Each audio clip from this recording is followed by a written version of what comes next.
续来看金门两个失联的钓客，互中国的海警救去。本地昨就要甲人送返来台湾，但是昨等一天也是无接到人。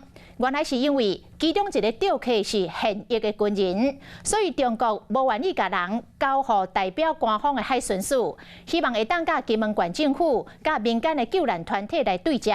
这嘛，互家属是真担心两个人的安全。金门的立委陈玉珍讲，两个钓客真单纯，都是金门的乡亲，希望甲代志简单化。陈玉珍讲，有甲北京相关的单位来联络，国台办嘛讲会放人，也毋过爱搁等后续一寡定数。工课现场无半个人，海巡的专家无看到人员来做准备。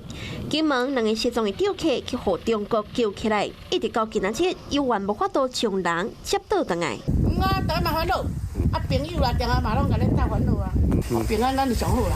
家属烦恼甲心肝头皮泡彩，疑似是因为其中一个钓客国军的身份，互中国提高警觉，唔愿意安尼就帮人。即卖也红公布，钓客是陆军兼红部的军人。这两位我们金门县民是单纯的钓客，不管他的身份为何，那他们就是在假日的时候休闲钓鱼。强调这是单纯的钓客，都惊代志会变复杂。昨厦门海事局和金门海巡队原本约好伫金厦门的海中线交接，也毋过根据平面的报道，当天过中昼了后，中国相关的单位对海巡署态度冷淡。伫下晡时，厦门海事局才通知，确定无法度放人，互咱是等几天煞无消无息。平面也透露，中国因为钓客身份，敢若无愿意将人交予代表官方的海巡署，是希望交予官府或者是民间的救援协会接手。国台办也已经说了，会把人放回来，那可能后续需要一些程序哦。我昨天事实上也有跟北京相关单位联系的哈，就是说这件事情就是让它简单化哈，让我们的金门乡亲可以平安的这个返乡哈。金门官府详细的回应表示，会当派专家前往约定的海域，将金门乡亲接倒转来。